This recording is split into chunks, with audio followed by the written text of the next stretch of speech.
Kozilek the Great Distortion is a 12/12 menacing Eldrazi legendary creature. He's 8 and 2 colorless mana for a total of 10 CMC. And when we cast Kozilek the Great Distortion, if we have fewer than 7 cards in hand, draw cards equal to the difference. We can also discard a card with converted mana cost X to counter target spell with converted mana cost X. Yes, folks, it's a commander that makes every single card in your hand a counterspell. And this is an EDH commander deck tech with Kozilek the Great Distortion as our general/commander.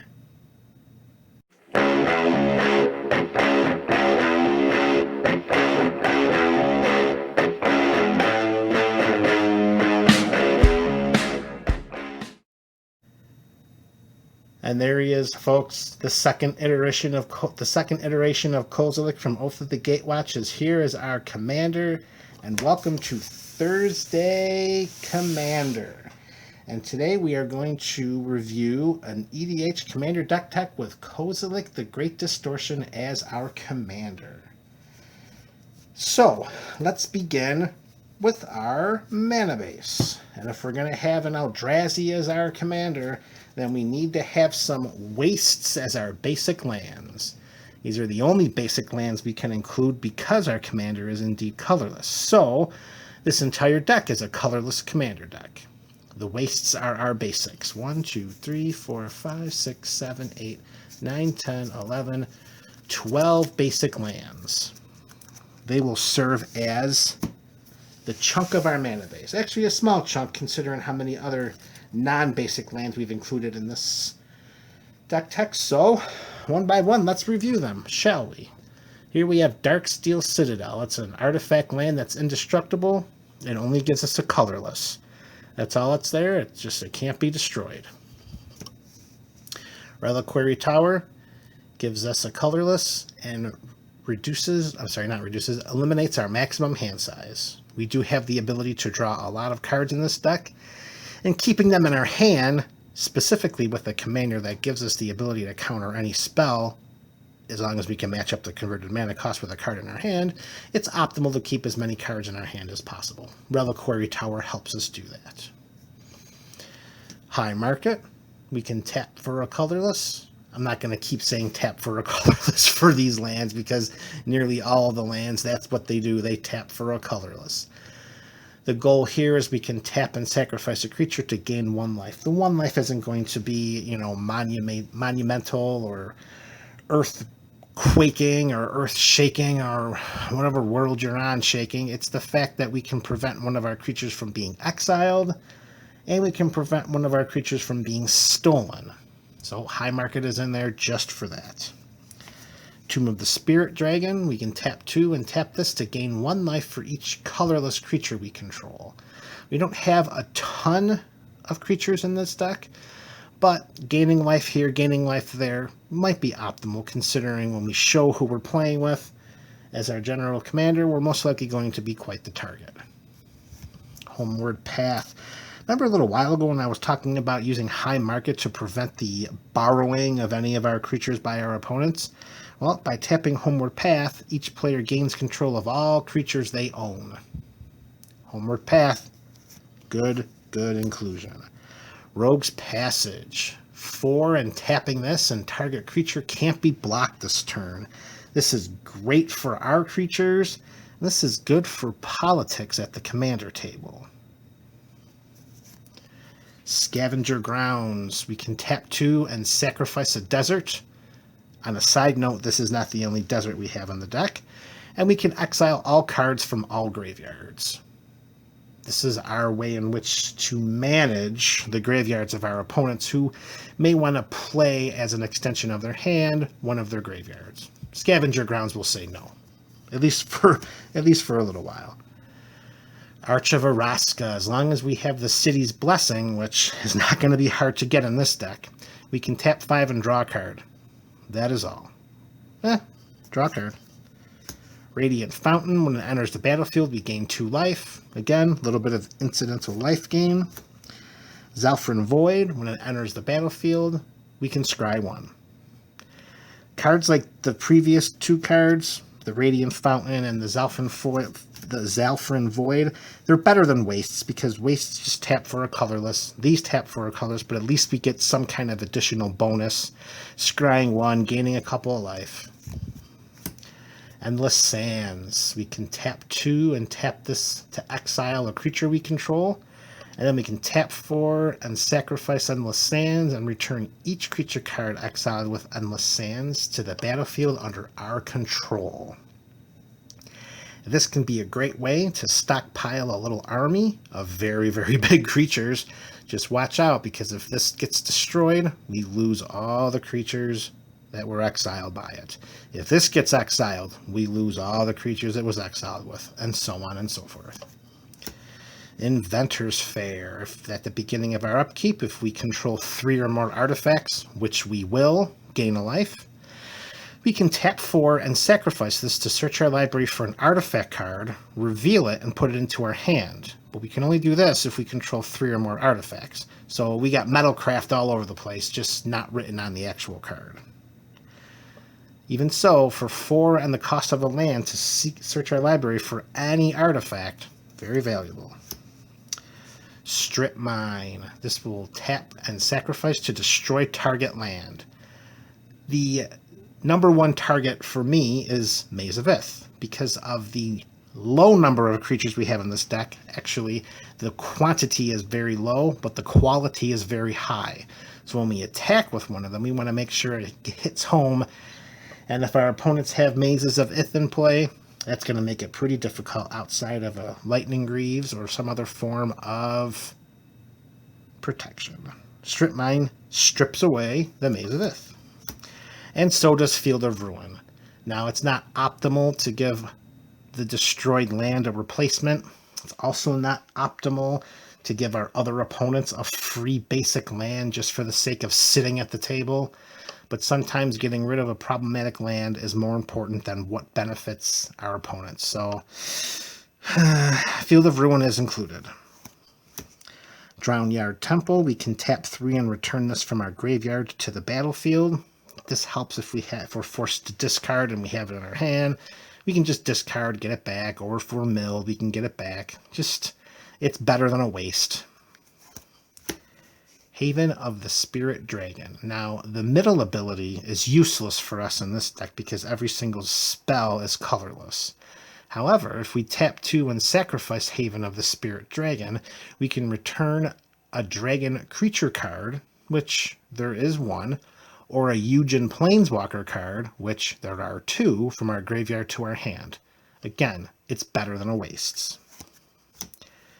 Buried Ruin. Again, we can do a little graveyard recursion by tapping 2 and sacrificing this to return an artifact from our graveyard to our hand.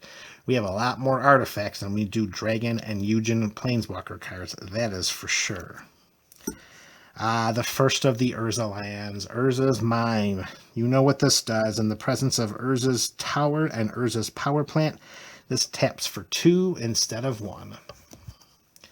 And there's Urza's Power Plant. And again, if in the presence of Urza's Mine and Urza's Tower, this gives us 2 instead of 1.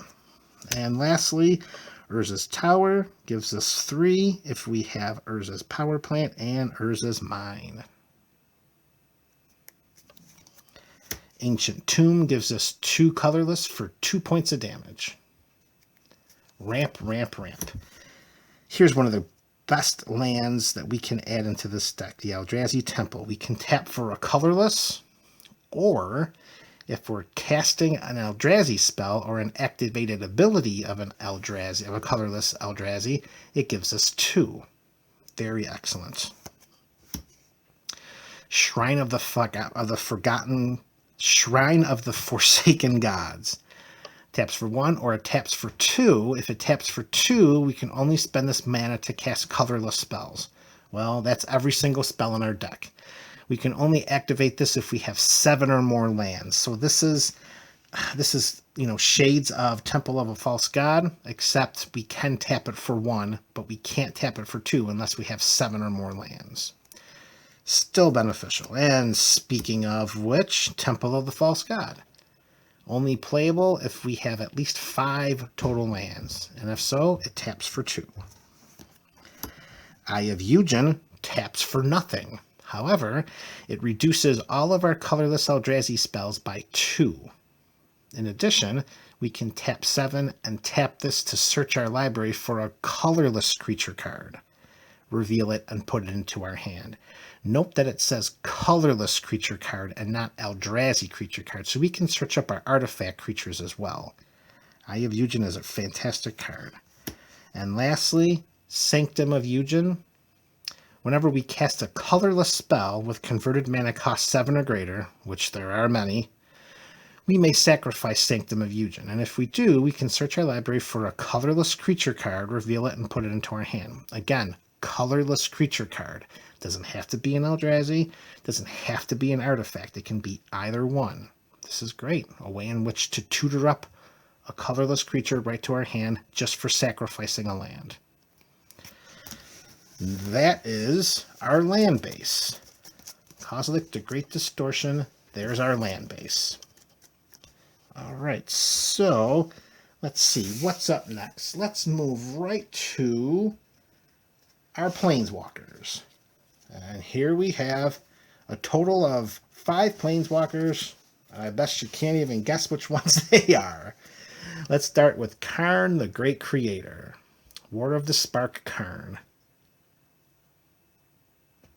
Come on, camera, what are we doing here?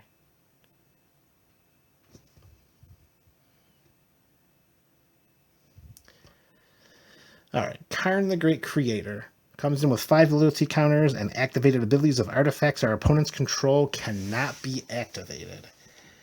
That's going to hose a lot of decks. It's going to make a lot of people unhappy, so be sure you can protect him and yourselves if you're going to cast Karn the Great Creator. For +1, we can, until our next turn, 1 target non-creature artifact becomes an artifact creature with power, toughness, and greater equal to its converted mana cost, of which we have plenty. And lastly, -2, we may choose an artifact card we own from outside the game or in exile, reveal it, and then put it into our hand.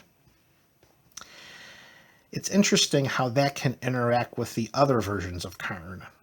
The silver counter, exiling a card from our hand with Karn Liberated. And of course, it's going to be up to you, your playgroup, the LGS, or your metagame, whether or not you can have a sideboard for your commander deck in order to take greater advantage of the -2 ability of Karn the Great Creator. All right, Karn 1. Karn, the Scion of Urza, right from Dominaria. Again, costs 4. Again, comes in with 5. His +1 ability, we reveal the top 2 cards of our library. An opponent chooses 1, and we put that into our hand and exile the other. So with this Karn, we could bring it back. If it's an artifact card, of course. -1, put a card we own with a silver counter on it from exile into our hand.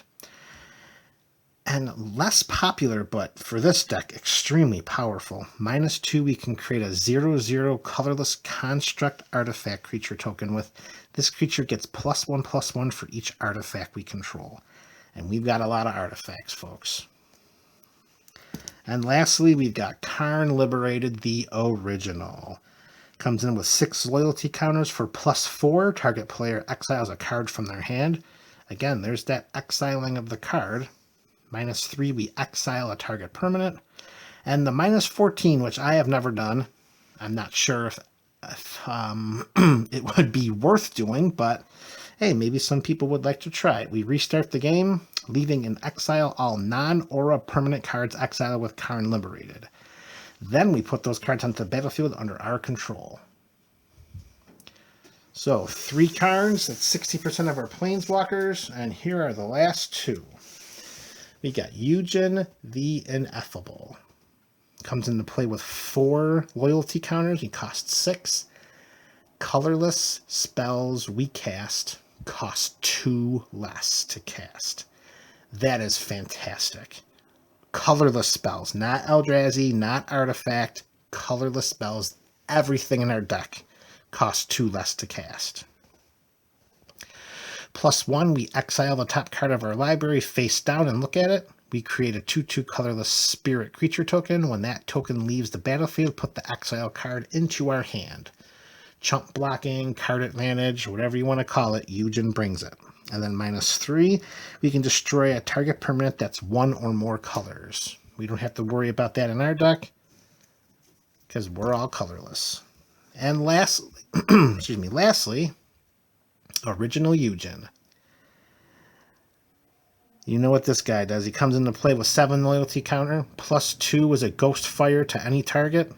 -X, we exile each permanent with converted mana cost X or less that's one or more colors. None of our stuff gets touched.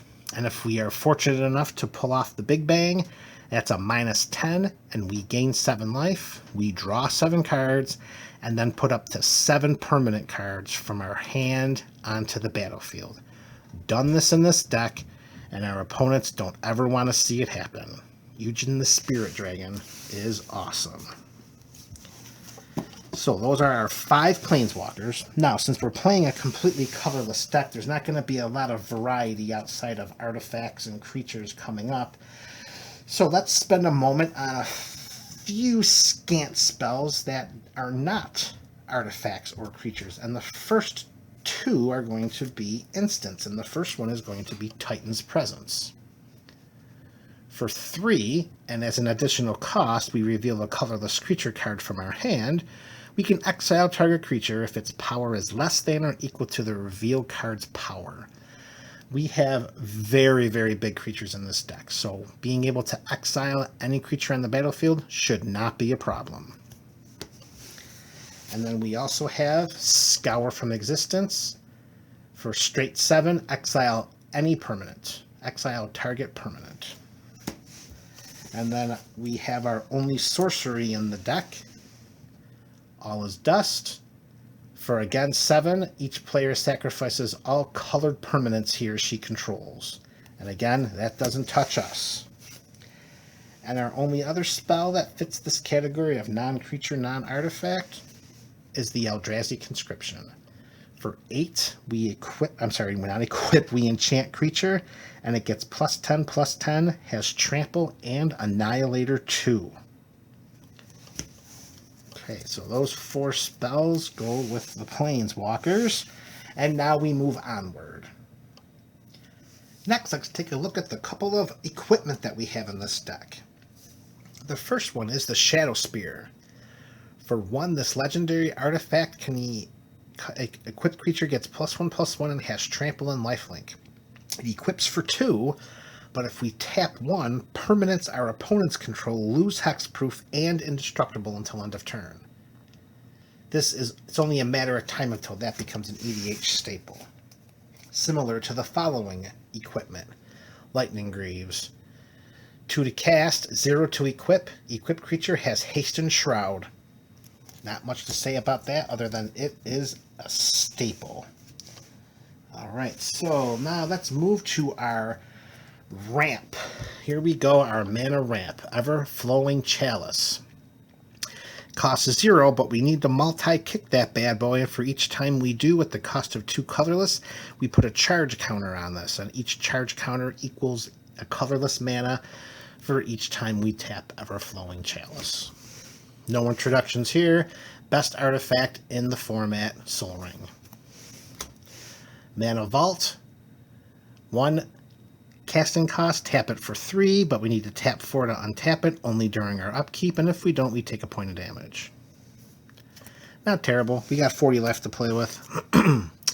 Thought Vessel. This is our artifact reliquary tower. For 2, come on. There we go. For 2, we can tap for 1, and we have no maximum hand size. Just another way to make sure we don't have to discard those cards. Mind Stone, another 2 casting mana rock. That gives us a colorless.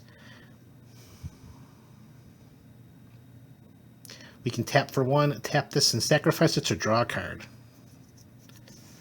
Unstable Obelisk is included to get as much targeted removal as we can possibly get. Tap 7, tap this, sacrifice it, destroy target permanent. Worn Power Stone. Although it comes into play tapped, we can tap it for 2 at the cost of 3 mana. That's not completely unreasonable. Thran Dynamo. This costs 4, and we can tap it for 3. The Hedron Archive taps for 2, or we can tap 2, tap this and sack it to draw 2 cards. And then the Dreamstone Hedron, we tap this for 3 mana, or we can tap 3, tap this, sacrifice it to draw 3 cards. That is our ramp package. So let's go back and take a closer look at some of the removal spells that we have included in this deck. The first one is Oblivion Stone. Put a fate counter on target permanent, and for 4 by tapping this, and then we can tap 5 and tap this and sacrifice it to destroy each non-land permanent without a fate counter on it, and then remove all fate counters from all permanents. Perilous Vault comes down for 4 mana, tap 5, tap it, exile all non-land permanents. Lux Cannon for 4, tap it, put a charge counter on it, tap it, remove 3 charge counters, destroy target permanent. Nevinyrral's Disc, it enters the battlefield tapped, but we can tap 1, tap it to destroy all artifacts, creatures, and enchantments. Note, it does not hit Planeswalkers. And Predator Flagship. We can generate big time mana in this deck, so technically we can tap 7, tap this to destroy a creature. 2 by giving it flying, and then 5 and tapping Predator Flagship to destroy target creature with flying. Removal.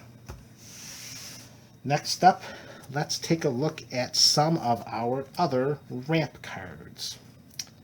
And that will start with an Expedition Map. This is generally used to seek out a land that can tap for more than 1 mana. Tap 2, sack it, find a land, put it into your hand. Thematic Compass. 3 and tap it, search for a basic land. In our case, it'll be a Wastes. Put it into our hand. If we have 7 or more lands, this transforms and gives us a Maze of Ith that can also tap for a land. Oracle's Vault is awesome in this deck. We can tap 2 and exile the top card of our library, and then until end of turn, we may play that card. We also put a brick counter on this. Then we can tap this, exile the top card of our library, and until end of turn, we may play that card without paying its mana cost. Activate this ability only if there are 3 or more brick counters on Oracle's Vault. Awesome! Mystic Forge lets us manipulate the top of our library. We can look at the top card of our library at any time. We may cast it if it's an artifact or a colorless non-land card, which is every non-land card in our deck. And we can also tap it, pay 1 life, and exile the top card of our library if we don't like what we see. Planar Portal. This comes down and we can tap 6, tap this, search our library for a card, and put it into our hand. Repeatable. We do not have to sacrifice that. And Planar Bridge takes it 1 step further. You can tap 8, tap this, search your library for a permanent card, and put it onto the battlefield.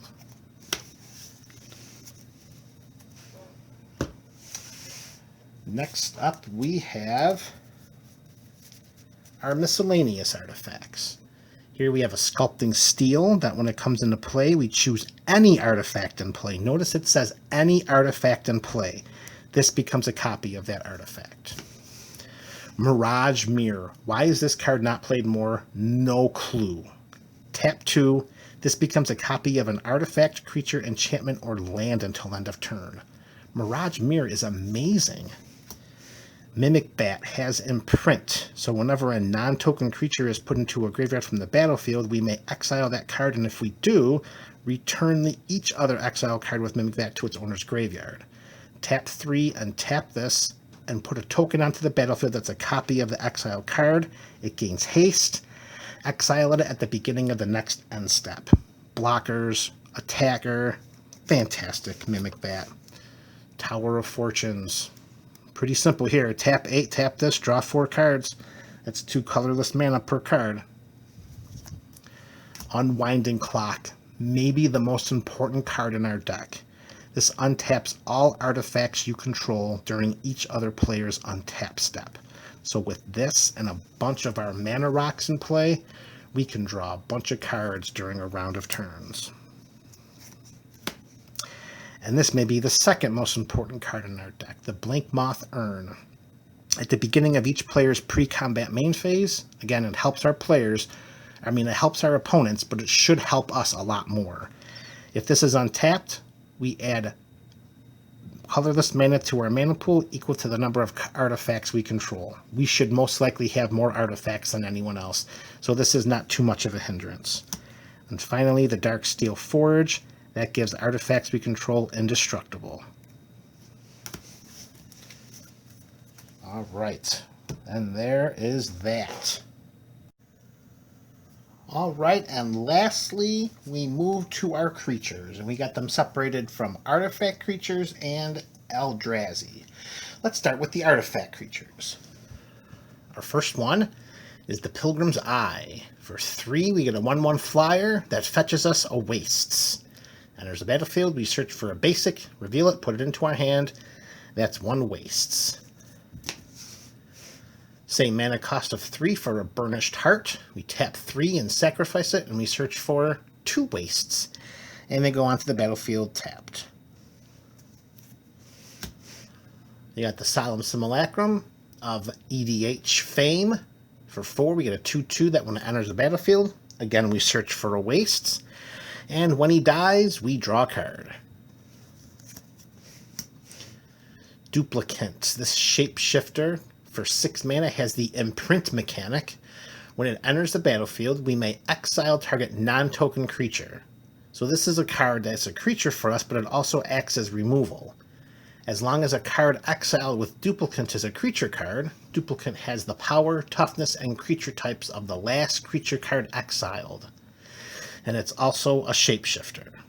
So, again, we put a premium on as much removal as we can put into a completely colorless deck, and Duplicant acts as one of those cards. The Soul of New Phyrexia. For 6, we get a 6/6 Trampler that when we tap 5, permanents we control gain indestructible until end of turn. Also, if it's in our graveyard, we can tap 5 and exile them, and permanents, again, we control gain indestructible till end of turn. This is a great way to dodge board wipes. Remember how I was talking just a moment ago about all forms of removal, as many as we can fit in here?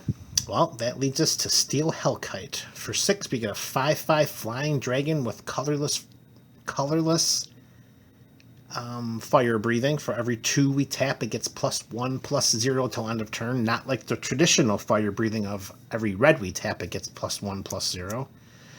However, its spicier ability is the second ability, where we can tap X and destroy each non-land permanent with converted mana cost X, whose controller was dealt combat damage by Steel Hellkite this turn. We can only activate this ability once each turn. So this does act as some targeted opponent-specific removal, and if one of our opponents has a large ground-dwelling token army and we swing in with the Hellkite, we can tap 0 and destroy all of their tokens. Steel Hellkite. On the same theme of removal, of course, we have Meteor Golem. For 7, we get a 3/3 that when it enters the battlefield, destroy target non-land permanent an opponent controls. The Mere Battlesphere.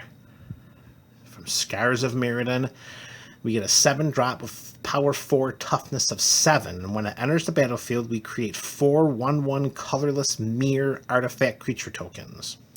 Then, whenever Mere Battlesphere attacks, we can tap X untapped Mirror we control, and if we do, Mirror Battlefield gets +X/+0 until end of turn and deals X damage to defending player. This is great. It's a little army and 1 card. This is a fantastic Mimic Vat target to exile it, because when it comes into play, even though it's exiled at the beginning of the end step, we still get to keep the tokens.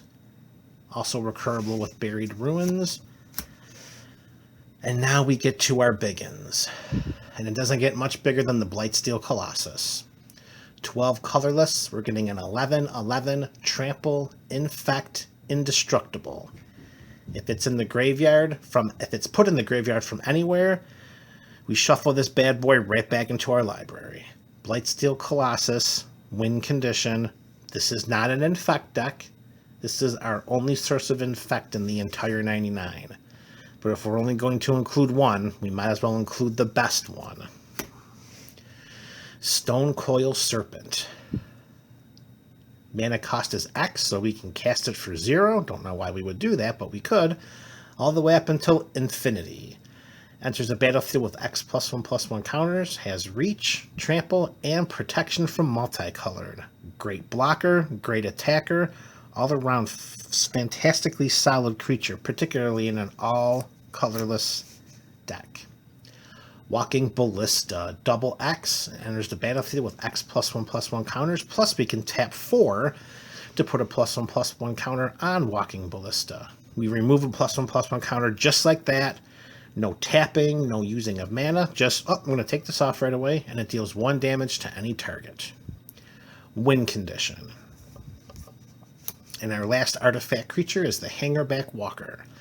From Magic Origins, we have another double X creature that when it enters the battlefield, enters with X+1/+1 counters. We can tap 1 and tap Hangerback Walker to put a +1/+1 counter on him.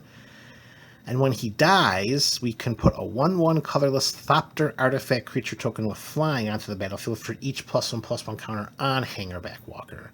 So there is an incentive for our opponents to not let this die. Meanwhile, we can just continue to try to grow it slowly, attack with it. And if needed, we can get rid of it ourselves. Hangerback Walker is our last artifact creature. So that brings us to the last stack of creatures and the last of our 99 in this Kozilek Commander deck. Here are our Eldrazi. The first one is the Eldrazi Mimic. For a 2-drop, it's 2/1, and whenever another colorless creature enters the battlefield under our control, which, as we have already pointed out many times during this deck tech, every creature in our deck is colorless. We may change Eldrazi Mimic's base power and toughness to that creature's power and toughness till end of turn. Nothing like swinging with a CMC creature 2 when he's 10/10 or 11/11 or 12/12 or 13/13. Eldrazi Mimic is awesome! The Endbringer. For 5 and a colorless mana, we get a 5/5 that can untap during each other player's untap step. We can tap it to do a point of damage to any target, and then we can tap a colorless and tap it, and target creature can't attack or block this turn, or, my favorite, tap 2, tap it, draw a card. Leaving some mana open, we can draw a card for every opponent we have in a round of turns. The Bane of Balagad. For 7, we get a 7/5 that when it attacks, defending player exiles 2 permanents he or she controls. This is a little more powerful than Annihilator too, because at least if they're sacrificing, they could potentially recur them from the graveyard. 2 permanents being exiled, this is a strong card, and one that I don't see played nearly as much as it should be. Oh, there he is. Mythic Rare from Battle for Zendikar, the Void Winnower. For 9 colorless mana, we get an 11/9, and our opponents can't cast spells with even converted mana costs. Our opponents can't block creatures with even converted mana costs. This is hilarious if paired up against a Gerudo partner deck. Or I'm sorry, Gerudo companion deck. That is just bad news for the opponents. And here we have Artisan of Kozilek, which works as a big annihilating creature, but also works as fantastic creature recursion, because if we cast him, we get the cast trigger, and we may return a creature card from our graveyard to the battlefield. And a 10/9 for 9 with Annihilator 2, that's pretty good on its own merits. But returning a creature card from our graveyard to play, that's aces, baby. And here he is, Nulamog from BFC. You get a 10/10 for 10 that's indestructible, and when we cast him, we exile 2 target permanents, just like that. This is much, much better than the original Ulamog, where upon cast, we destroy a permanent. This is a lot better. And whenever we attack, defending player exiles the top 20 cards of his or her library. The clock is definitely ticking, because even though he doesn't have any type of evasion, and Ulamog, the Ceaseless Hunger, can get chump blocked for days, You can't exile the top 20 cards of your library for days. An original Kozilek, Butcher of Truth. 12/12 Annihilator 4 for only 10 mana. And when we cast Kozilek, we're drawing 4 cards. And if he's put into a graveyard from anywhere, we shuffle him and our graveyard right back into our library. Speaking of Ulamog, original Ulamog, here's an 11 for 10/10 and indestructible. And when he, of course, enters the battlefield, destroy target permanent, Annihilator 4. And the same graveyard trigger as Kozilek. If it's put into the graveyard from anywhere, we shuffle our graveyard into our library. It That Betrays is an 11/11 for 12 with Annihilator 2, with a very advantageous ability of whenever an opponent sacrifices a non-token permanent, we put that card onto the battlefield under our control. So all those times that we're casting All Is Dust, or we're attacking with our Annihilator triggers, those non-token permanents that are getting sacrificed, if we've got It That Betrays, we got those permanents too, baby. And here is number 99. Emrakul, The Promised End. Eldritch Moon. You gotta love it. You gotta love that it's a 13 casting cost for a 13/13 flying trample protection from instants.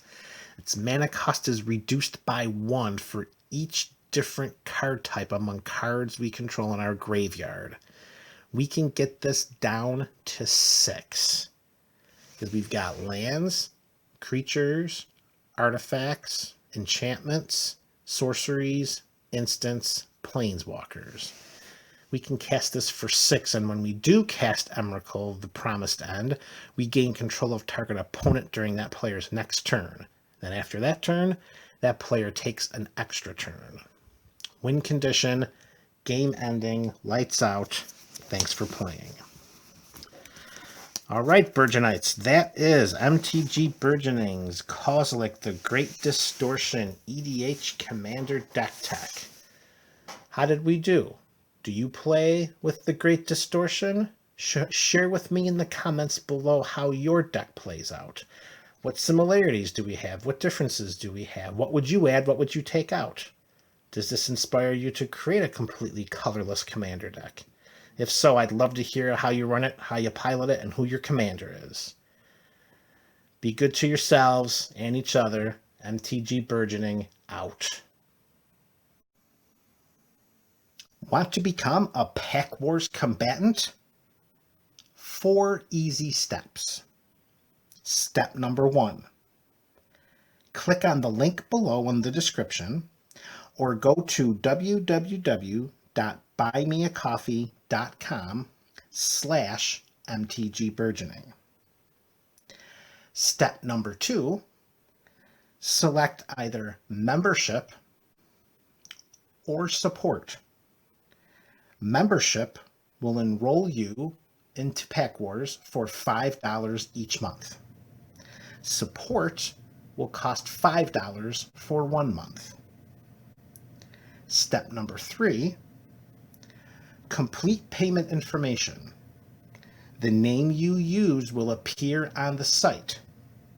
Use your real name, use your YouTube handle, or use no name at all and be anonymous. Be sure to include your email address in the information. Step number 4, most importantly, prepare for war.